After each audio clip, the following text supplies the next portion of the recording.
Hello दोस्तों, PKR take classes में आपका स्वागत है। UP triple S C JE को लेकर जो सर्वे की सीरीज चली थी उसी को लेकर आगे बढ़ते हैं। तो अभी तक हम जितना पढ़ चुके हैं, अभी तक हम फॉक्सिंग की बात कर रहे थे। इंटरनल फॉक्सिंग और एक्सटर्नल फॉक्सिंग के बारे में भी पढ़ चुके हैं। और इंटरनल फॉक्सिंग में जो ज़रूरत होती है वो किसकी ज़रूरत होती है? डबल कॉनकेव लेंस की। यहाँ पर हम इतना पढ़ चुके थे, इम्पोर्टेंट है डबल कॉन्वेक्स लेंस की। तो अब इसके आगे पढ़ना है मूवमेंट स्क्रू यानी कि संचालन पेंच। उससे पहले अगर दोस्तों आप हमारे टेलीग्राम चैनल पर नहीं जुड़े हैं तो SRK सिविल इंजीनियरिंग क्लासेस के नाम से हमारा टेलीग्राम चैनल है, उस पर आप जुड़ सकते हैं। SRK सिविल इंजीनियरिंग क्लासेस के नाम से टेलीग्राम है, उस पर आप जुड़ सकते हैं, जिसकी डिस्क्रिप्शन में हम आपको लिंक दे देंगे। और व्हाट्सएप ग्रुप पर भी जुड़ सकते हैं, जिसकी डिस्क्रिप्शन में आपको लिंक मिल जाएगी। उससे पहले देखते हैं दोस्तों, वीडियो को ज़्यादा से ज़्यादा शेयर करना, लाइक एंड सब्सक्राइब भी कीजिए हमारे चैनल को।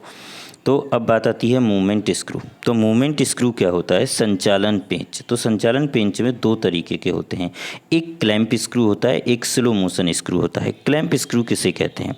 तो क्या होता है, जो दूरबीन लगी होती है, अभी जब डंपी लेवल दिखाऊंगा तो बताएंगे, जो दूरबीन लगी होती है उसको क्षैतिज समतल में, यानी कि क्षैतिज समतल में घूमने से रोके रखने के लिए, यानी कि उसे हॉरिजेंटल रखने के लिए एक क्लैंप लगा होता है जिसको हम कच देते हैं, यानी कि जिसे हम कहते हैं क्लैंप स्क्रू। यानी कि इसे पैंच लगाया जाता है जिसे हम रोकने, यानी कि सीधी सीधी बात है कि उसे हम कस देते हैं। स्क्रू जो होते हैं उसको हम क्या कर देते हैं, क्लैंप स्क्रू को थोड़ा सा टाइट कर देते हैं, तो जिससे क्या होगा, वो हॉरिजेंटल बनी रहेगी। दूरबीन को क्षैतिज समतल में घूमने से रोके रखने के लिए पैंच लगाया जाता है। देखिए, आपसे पूछा जाएगा क्लैंप स्क्रू किस में प्रयोग किया जाएगा? टेलीस्कोप में। किसको? हॉरिजेंटल समतल में रोके रखने के लिए। अगला है कि स्लो मोशन स्क्रू क्या होते हैं? स्लो मोशन स्क्रू क्या होते हैं? कस देने पर मंद गति से थोड़ा दाएं बाएं घुमाते हैं, क्योंकि जब क्रॉस हेयर पर क्या होता है, स्लो मोशन स्क्रू की ज़रूरत क्यों पड़ती? जब क्रॉस हेयर पर इन्वर्टेड और उल्टा, यानी कि वास्तविक और रियल इमेज बनती है उल्टी, वो क्रॉस हेयर पर ना बनकर आगे या पीछे बन रही हो, कि क्रॉस हेयर पर ना बन के आगे पीछे बन रही हो, तो उसे बैलेंस करने के लिए, यानी कि दाएं बाएं या साफ नहीं दिख रहा हो तो उसको हल्का दाएं बाएं हो तो क्लैंप स्क्रू की सहायता से धीरे धीरे दाएं बाएं घुमाने पर, ताकि बिम पट पर क्रॉस हेयर पर ऑब्जेक्ट स्पष्ट दिख सके, यानी कि जो ऑब्जेक्ट था वो क्रस तंतु पर इधर थोड़ा बहुत इधर उधर होगा या साफ नहीं दिखाई दे रहा, तो वो क्रॉस हेयर पर स्पष्ट लाने के लिए ही हम क्या करते हैं, clamp screw, slow motion screw का प्रयोग करते हैं। अब आता है आईपीस। तो ध्यान रखना, ये हम स्क्रू की बात कर चुके हैं, अभी टेलीस्कोप ही के पार्ट्स पढ़ रहे हैं। अब आती है आईपीस। तो आईपीस कहाँ लगी होती है? आपको भी पता है, टेलीस्कोप में आईपीस कहाँ लगी होती है? अग्र श्रेय पर। टेलीस्कोप कहाँ लगी होती है? पश्च श्रेय पर बोलते हैं वो लोग, सॉरी, पश्च श्रेय पर लगी होती है। यानी कि जब बात करते हैं टेलीस्कोप यानी कि आईपीस, नेत्रिका की बात कर रहे हैं हम यहाँ पर। टेलीस्कोप के अंदर एक पार्ट होता है नेत्रिका, जहाँ से आप देखते हैं, यानी कि नेत्रिका, उसी को बोलते हैं आईपीस। यानी कि नेत्रिका से तात्पर्य है कि आईपीस जहाँ से आप देखते हैं, ऑब्जेक्ट के प्रतिबिंब को बड़ा करके क्या करती, बड़ा करके आवर्धित कर देती, यानी कि उस जो छोटी सी इमेज होती उसको क्या करती, बड़ा करके डायफ्राम पर, क्रॉस हेयर पर चमकाती है, जिससे रीडिंग सरल पड़ती है। आईपीस क्या करती, जो ऑब्जेक्ट का प्रतिबिंब है जो हमें दिखाई दे रहा उसको बड़ा करती है, और क्या करती है, उसको बड़ा करके आवर्धित करके दर्शाती है। डायफ्राम पर लगे क्रॉस हेयर को चमकाती है, डायफ्राम पर जो क्रॉस हेयर लगा होता है उसे चमकाती, जिससे रीडिंग करना सरल पड़ता है, रीडिंग करना सरल पड़ता है। अब जो आईपीस है, आईपीस, रैमसन आईपीस, नेत्रिका का प्रयोग अधिक किया जाता है। तो रैमसन आईपीस जो होता है उसका प्रयोग अधिक किया जाता है। जो आईपीस कौन सी प्रयोग की जाती है? रैमसन आईपीस प्रयोग की जाती है। रैम्सडन आईपीस का प्रयोग किया जाता है, अधिक किया जाता है। दो समान फोकस दूरी के प्लेनो कॉन्वेक्स लगे होते हैं। आईपीस में क्या लगे होते हैं? दो प्लेनो कॉन्वेक्स, यानी कि कॉन्वेक्स का मतलब है एक उत्तल लेंस और एक समतल लेंस। तो प्लेनो कॉन्वेक्स लेंस कितने लगे होते हैं? दो प्लेनो कॉन्वेक्स लगे होते हैं। तो आईपीस में दो प्लेनो कॉन्वेक्स लेंस लगे होते हैं, जिनके बीच की फोकस दूरी कितनी होती है? 2f/3, 2f/3, यानी कि 2/3 होती है। 2/3 यानी कि जो फोकल लेंथ होगी उसकी कितनी होगी? 2/3 दूरी पर एक दूसरे से लगे होते हैं। इसी को क्या कहते हैं? फोकल लेंथ पर रखा जाता है। लेंसों को 2/3 एफ की फोकल लेंथ पर रखा जाता है। तो कैसे होते हैं, तो आपसे पूछा जाएगा कि आई पीस में जो लेंस होते हैं वो कौन से टाइप के लेंस होते हैं। तो प्लेनो कॉन्वेक्स लेंस कितने लगे होते हैं, 2 प्लेनो कॉन्वेक्स लेंस लगे होते हैं। तो आपको याद रखना है कि आईपीस को ही हम नेत्रिका कहते हैं हिंदी में, आईपीस को ही हम नेत्रिका कहते हैं हिंदी में, और आईपीस जो लगे होते हैं वो डबल प्लेनो कॉन्वेक्स लगा होता है। अब बात आती है ऑब्जेक्ट ग्लास की। अब किसकी बात आती है, ऑब्जेक्ट ग्लास की। तो ऑब्जेक्ट ग्लास में क्या होता है, देखिए ऑब्जेक्ट ग्लास को सबसे पहले ऑब्जेक्टिव पर्पज से प्रयोग कर रहे हैं, जैसे हम ऑब्जेक्ट ग्लास या ऑब्जेक्टिव कह सकते हैं, लक्ष्य कांच या फिर अभिदृश्य लेंस, क्या कह सकते हैं हिंदी में, अभिदृश्य लेंस।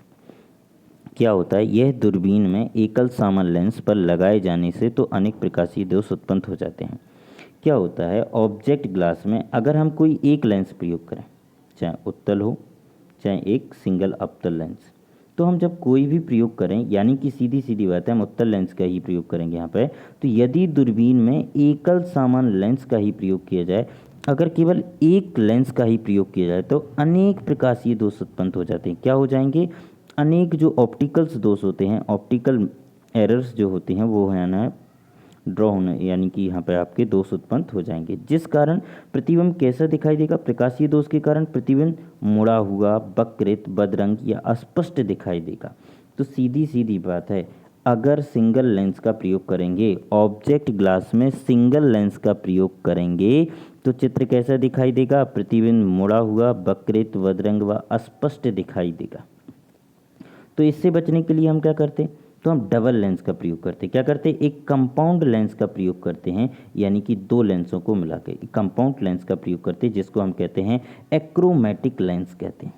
याद रखना, इस चीज़ से बचने के लिए जो हम क्या करते हैं, 2 लेंसों का प्रयोग करते हैं, और जो कंपाउंड लेंस कहते हैं, जिसे हम क्या कहते हैं, कंपाउंड लेंस, जिसे हम एक्रोमेटिक लेंस भी कहते हैं। आपको हिंदी में याद रखना है एक्रोमेटिक लेंस। तो किस में प्रयोग किया जाएगा, एक्रोमेटिक लेंस किस में प्रयोग किया जाता है, ऑब्जेक्ट ग्लास के अंदर प्रयोग किया जाता है। इस प्रकार के लेंस में प्रकाशीय किरणों से विपत्तन का दोष नहीं आता। इस प्रकार जो कंपाउंड लेंस का हमने प्रयोग किया, तो जो प्रकाशीय किरणें थी विपत्तित हो रही थी, यानी कि जो मुड़ित, वक्रित, बदरंग या अस्पष्ट हो रही थी, वो सारे कोई भी दोष नहीं आएंगे। अब लेंस कौन सा लगता है, तो इसमें क्या होता है, डबल कॉनकेव लेंस। एक तो पहला होता है डबल कॉनकेव लेंस, और एक होता है कॉनकेव कॉन्वेक्सो कॉनकेव लेंस। देखिए देखिए होता क्या है, जो पहला लेंस होता है, यानी कि जो बाहर की तरफ है, उसको हम कहते हैं double convex lens. Double convex lens किस कांच का बना होता है, क्राउन कांच का बना होता है। किसका, क्राउन का। और कॉन्वेक्सो, देखिए अब एक आपका ये सिरा कैसा हो गया, अवतल का, यानी कि कॉनकेव, और ये क्या हो गया, उत्तल का। उसको बंद कर रहे हैं, तो एक अवतल का एक उत्तल का। तो कॉन्वेक्सो कॉनकेव लेंस ये जो बना होता है वो फ्लिंट कांच का बना होता है। तो आपसे क्वेश्चंस यहाँ पे किस तरीके से बन सकते हैं, सबसे पहले ऑब्जेक्ट ग्लास में किस कांच का प्रयोग किया जाता है, तो कंपाउंड लेंस का प्रयोग किया जाता है, जिसे हम एक्रोमेटिक लेंस कहते हैं, जिसको हम क्या कहते हैं, एक्रोमेटिक लेंस कहते हैं। पहला क्वेश्चन। दूसरा क्वेश्चन जो पूछा जा सकता है कि डबल कॉन्वेक्स जो लेंस है, कौन से लेंसों का प्रयोग किया जा सकता है, डबल कॉन्वेक्स लेंस और कॉन्वेक्सो कॉनकेव लेंस का प्रयोग किया जाता है। डबल कॉन्वेक्स लेंस किस चीज़ का बना होता है, क्राउन कांच का बना होता है। डबल कॉन्वेक्स लेंस किसका बना होता है, क्राउन कांच का बना होता है। और प्लेनो कॉन्वेक्स कॉनकेव लेंस जो होता है वो फ्लिंट कांच का बना होता है। किस कांच का बना होता है, फ्लिंट कांच का बना होता है। तो ये सारी चीज़ें हैं, यानी कि ऑब्जेक्ट ग्लास से संबंधित। अब आ जाता है अगला पॉइंट है डायफ्राम। तो डायफ्राम क्या होता है, फोकसन करने पर जिस स्थिर ऊर्ध्व समतल फिक्स प्लेन पर लक्ष्य का प्रतिबिंब बनता है उसे हम बिम्पट या डायफ्राम कहते हैं। डायफ्राम का मतलब क्या है, जो आप फोकस कर रहे थे, यानी कि जो ऑब्जेक्ट से देख रहे थे, आईपीस से देख रहे थे, ऑब्जेक्ट से जो चीज़ें आ रही थी वो आपको किस चीज़ पर दिखाई देती, डायफ्राम पर। तो स्पष्ट प्रतिबिंब जो बनता है वो डायफ्राम पर ही बनता है, उसे डायफ्राम कहते हैं। जिस पर ऊर्ध्व समतल में फोकसन करने पर स्थिर ऊर्ध्व समतल पर प्रतिबिंब, लक्ष्य का प्रतिबिंब बनता है, उसी को हम क्या कहते हैं, डायफ्राम कहते हैं। प्रतिबिंब स्पष्ट परंतु उल्टा दिखता है। कैसा बनता है, स्पष्ट भी दिखता है और उल्टा बनता है, इन्वर्टेड। रियल एंड इन्वर्टेड होता है, रियल एंड इन्वर्टेड होता है। डायफ्राम पीतल की, गन मेटल की एक रिंग होती है। देखिए डायफ्राम क्या होता है, इस तरीके से जो डायफ्राम होता है वो एक रिंग होती है, अभी बता रहे हैं इसके संबंध में। डायफ्राम पीतल या गन मेटल की एक रिंग होती है, जिसे हम क्या कहते हैं, जिसे हम रेक्टिक्यूल कहते हैं। याद रखना, जो डायफ्राम में एक रिंग लगी होती है, डायफ्राम में एक रिंग होती है, डायफ्राम में एक रिंग होती है जिसे हम रेक्टिक्यूल कहते हैं, जिसके अंदर एक दूसरे के लंबवत क्रॉस हेयर लगे होते हैं। तो देखिए ये है, जब आती है तो ये क्या बनी, ये जो बनी है पहली और दूसरी वाली जो है, यानी कि जो बनी है ये क्या है, रेक्टिक्यूल। रेक्टिक्यूल धातु की रिंग बनी हुई है, धातु की रिंग बनी हुई है, धातु की रिंग बनी हुई। ये क्या है, टेलीस्कोपिक की बनी हुई है, पूरा टेलीस्कोप है। ये लगे होते हैं क्रॉस हेयर, ये क्या लगे होते हैं, क्रॉस हेयर, एक दूसरे से वर्टिकल लगे होते हैं। एक कैपिस्टन हेड होते हैं, यानी कि यहाँ पे ये स्क्रू टाइप के लगे होते हैं, कैपिस्टन हेड, जिससे उसको थोड़ा सा इधर उधर खिसकाया जाता है रियल इमेज बनाने के लिए। तो इसी का प्रोजेक्शन इस तरीके का बन सकता है। तो यहाँ पे क्वेश्चंस केवल कुछ नहीं, ज़्यादा कुछ नहीं बनेगा, क्वेश्चंस केवल इतना ही बनेगा कि डायफ्राम पर जो इमेज है वो कैसी बनती है, स्पष्ट परंतु उल्टी, रियल एंड इन्वर्टेड, वास्तविक या उल्टा भी दिखाई देता है, वास्तविक परंतु उल्टा दिखाई देता है, ध्यान रखना, इन्वर्टेड दिखाई देती है। ठीक है, तो अब जब डायफ्राम में सिर्फ इतना ही क्वेश्चन बन सकता है, कैसी इमेज बनती, स्पष्ट परंतु उल्टी दिखाई देती। डायफ्राम गन मेटल का बना होता है, जो रिंग होती है उसे हम रेक्टिक्यूल कहते हैं, उसे हम क्या कहते हैं, रेक्टिक्यूल कहते हैं। बबल ट्यूब या लेवल ट्यूब, बबल ट्यूब या लेवल ट्यूब। बबल ट्यूब एक क्षैतिज समतल दर्शाती, बबल ट्यूब क्या है, एक क्षैतिज समतल दर्शाती, बबल ट्यूब एक क्षैतिज समतल दर्शाती। लेवल उपकरण को हॉरिजेंटल करने पर, अर्थात इसकी अक्ष रेखा को क्षैतिज समतल लाने के लिए बबल ट्यूब प्रयोग की जाती है।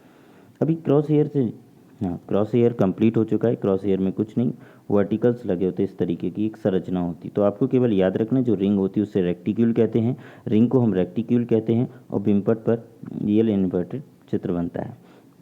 अब आती है बबल ट्यूब या लेवल ट्यूब, दूसरा इंपॉर्टेंट टॉपिक। बबल ट्यूब या लेवल ट्यूब क्या होती है, देखिए लेवल ट्यूब से हम क्या करते हैं, केवल हॉरिजेंटल है कि नहीं वो चीज़ पता लगाने के लिए हम लेवल ट्यूब का प्रयोग करते हैं या बबल ट्यूब का प्रयोग करते हैं।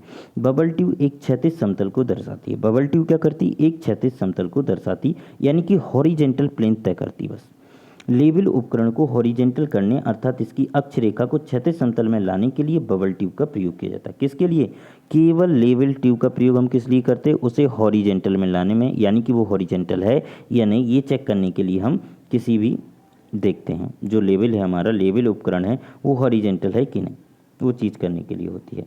अब लेवल ट्यूब जो है वो तीन तरीके की होती है। एक लॉन्गिट्यूनल लेवल ट्यूब क्या होती है, लॉन्गिट्यूनल लेवल ट्यूब जो होती है वो आपकी टेलीस्कोप, यानी कि जो दूरबीन होती है उसी की लंबाई की दिशा के समांतर, जैसे मान लीजिए ये आपकी टेलीस्कोप है, तो इसी की लंबाई की दिशा के समांतर यहाँ जो बबल ट्यूब लगी होगी उसको हम क्या कहेंगे, longitudinal bubble tube. Cross bubble tube क्या होगी, दूरबीन की ये तो लंबाई की, तो यहाँ पे एक आड़ी दिशा में लगी होगी, उसको हम क्या कहेंगे, cross bubble tube. Cross bubble tube की जगह जो आधुनिक उपकरण हैं उनमें जो क्रॉस बबल ट्यूब के स्थान पर हम क्या लगाने लगे हैं, गोलाकार या पिल बॉक्स बबल ट्यूब। क्या, pill box bubble tube. Pill box bubble tube कहाँ प्रयोग कर रहे हैं आज, आजकल आधुनिक उपकरणों के क्रॉस बबल ट्यूब के स्थान पर गोलाकार, जिसको हम पिल बॉक्स को बोलते हैं, पिल बॉक्स बबल ट्यूब प्रयोग कर रहे हैं। अब बात आती है बबल ट्यूब होती क्या है। बबल ट्यूब देखिए होता क्या है, इस तरीके के एक उपकरण होगा, ठीक, इस तरीके का एक उपकरण होगा जिसमें देखिए बबल ट्यूब क्या होती, ग्लास की ट्यूब होगी। बबल ट्यूब क्या होती, ग्लास की ट्यूब होती, जिसके दोनों रेस सील होंगे, जिससे पानी बाहर नहीं निकल पाए।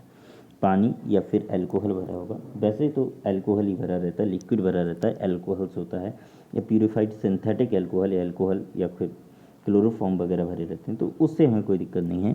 बबल ट्यूब क्या होती है, एक ग्लास की ट्यूब होती है। बबल ट्यूब एक ग्लास की ट्यूब होती है जिसके दोनों सिरे क्या कर देते हैं, हम सील कर देते हैं, पार्सली फिल्ड। अब इसमें क्या करते हैं, लिक्विड भरते हैं, पार्सली फिल्ड। तो जो बबल ट्यूब होती है उसके दोनों सिरे सील्ड होते हैं, बट इसमें लिक्विड भरा जाता है। जब एक सिरा सील कर देते, लिक्विड भर देते, पर कैसा लिक्विड भरा जाता है, पार्सली, यानी कि उसे पूरा फिल्ड नहीं किया जाता, उसमें थोड़ा सा एयर रहने दिया जाता है, यानी कि पार्सली फिल्ड लिक्विड किया जाता है जिसमें एयर बबल रहता है। अब जो लिक्विड भरा जाता है वो दो तरीके का लिक्विड भरा जाता था। दो तरीके का लिक्विड भरा जाता था। एक तो अल्कोहल और क्लोरोफॉर्म भरा जाता है। तो वो कौन से, ओल्ड टाइम में, यानी कि जो पुराने उपकरण थे, हमारी जो पुरानी इंस्ट्रूमेंट थे, यानी कि जो पुराने टाइम में जो कर रहे थे, हम सर्वे वगैरह करते थे, यानी कि 20 साल पहले या 50 साल पहले जो सर्वे होते थे, यानी कि जो हम प्रयोग करते थे, यानी कि 20 साल पहले जो सर्वे में हम प्रयोग कर रहे थे वो अल्कोहल क्लोरोफॉर्म ही प्रयोग कर रहे थे। अब जो हम बबल ट्यूब में प्रयोग कर रहे हैं वो प्यूरिफाइड सिंथेटिक एल्कोहल का प्रयोग करते हैं। किसका प्रयोग करते हैं? प्यूरिफाइड सिंथेटिक एल्कोहल का प्रयोग करते हैं। किसका प्रयोग करते हैं? प्यूरिफाइड सिंथेटिक एल्कोहल का प्रयोग करते हैं। होता क्या है, हमने क्या करा था, केवल एक एयर बबल रहने दिया, उसमें एयर बबल रहने देते हैं।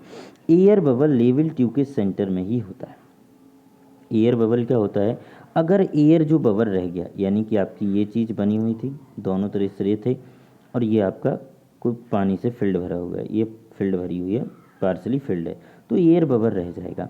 तो बबल क्या है, जब एयर बबल लेवल ट्यूब के सेंटर में होता है, एयर बबल लेवल ट्यूब के सेंटर में होता है, तो उसे हम क्या कहते हैं, लेवल ट्यूब हॉरिजेंटल होती है। तो उसे हम क्या कहते हैं, लेवल ट्यूब जो है वो हॉरिजेंटल में होगी। अगर एयर बबल जो है वो लेवल ट्यूब के सेंटर में है तो लेवल ट्यूब कैसी होगी, हॉरिजेंटल।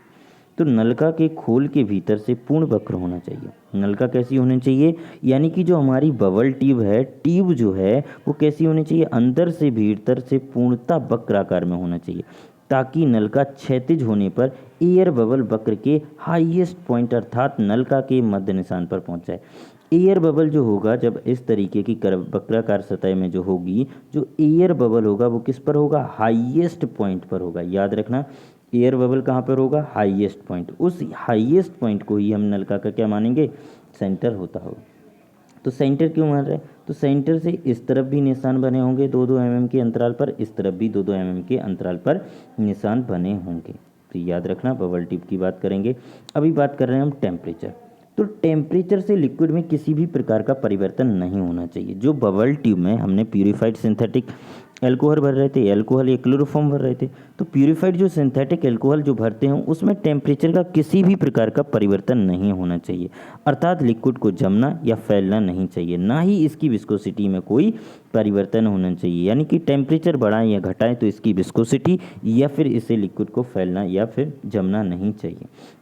देखिए, इस तरीके की आपकी लेवल ट्यूब होती है। ये सेंटर में एयर बबल होगा, तो एयर बबल होगा, इस तरफ भी निशान बनेंगे, इस तरफ भी निशान, यानी कि 2-2 mm के 1 पार्ट्स के निशान बने होंगे।